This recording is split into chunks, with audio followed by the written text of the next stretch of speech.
વૈષ્ણવજન તો એને કહીએ જે ભીડ પરાય જાને રે.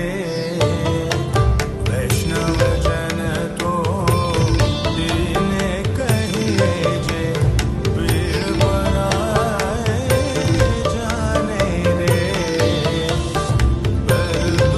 એક ચપટી મીઠું, હા, માત્ર એક ચપટી મીઠું, જેણે સામ્રાજ્ય હલાવી દીધું અને રાષ્ટ્રને એક કરી દીધું. અને આ મીઠામાં માત્ર સ્વાદ નહોતો, પણ સ્વાભિમાન, સત્ય અને સ્વતંત્રતાનો સંકલ્પ સમાયેલો હતો. અને આ જ સંકલ્પથી દાંડીકૂચ શરૂ થઈ, ભારતના ઇતિહાસની સૌથી મહાન યાત્રા.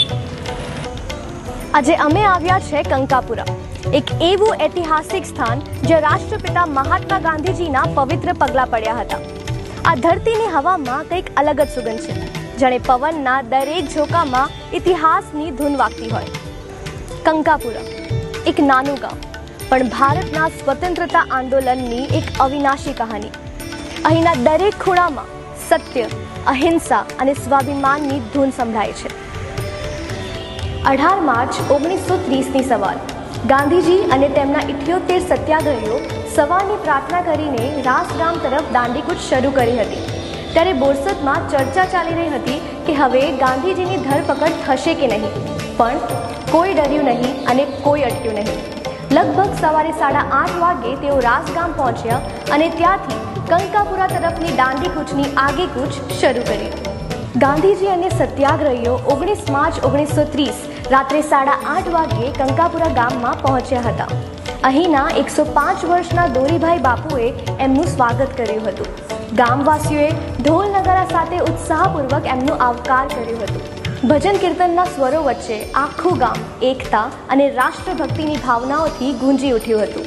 કંકાપુરા બોરસદ તાલુકા અને ખેડા જિલ્લાનું છેલ્લું ગામ ગણાય છે, જ્યાંથી ખેડા અને ભરૂચ જિલ્લાની સરહદ શરૂ થાય છે. અહીં રવિશંકર મહારાજની કાર્યશાળા સ્થિત છે, જ્યાં મહારાજે ગામનો વિકાસ, સ્વચ્છતા, દારૂબંધી, ગેરવહીવટથી મુક્તિ અને મજદૂરોના અધિકારો માટે અનન્ય કાર્ય કર્યું હતું. ગાંધીજી બોરસદ તાલુકાના કિસાનોના અધિકારો અને સામાજિક ન્યાય માટેના સંઘર્ષમાં જોડાયેલા હતા. કંકાપુરા સહિત સમગ્ર બોરસદ વટોદર વિસ્તારને પરિવર્તનના માર્ગે લાવવાનો તેમનું હેતુ હતું. એક એવા ભારતનું નિર્માણ જ્યાં સત્ય અને અહિંસા જ શક્તિ બને છે. ભક્તિ અને રાષ્ટ્ર પ્રેરણાના માહોલમાં ભારે જનમેદની એકત્રિત થઈ હતી. મહિલાઓ, બાળકો અને દરેક વર્ગોના લોકોએ ગાંધીજીને આશીર્વાદ આપ્યા હતા અને મીઠાના સત્યાગ્રહમાં સામેલ થવાનો સંકલ્પ કર્યો હતો.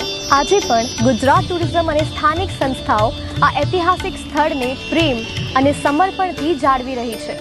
અહીં 16 rooms, 4 halls, dining hall, library અને ધ્યાનખંડ સુંદર રીતે સંરક્ષિત અને જાળવવામાં આવ્યા છે. આ તમામ જગ્યા આજે પણ ગાંધીજીના સાદગીભર્યા જીવન અને તેમના વિચારોની અનુભૂતિ કરાવે છે. તો આજે અમે કંકાપુરાની પાવન ધરતી પર આવી ગાંધીજીની યાદોમાં ફરી એકવાર ભળવાનો અવસર મળ્યો.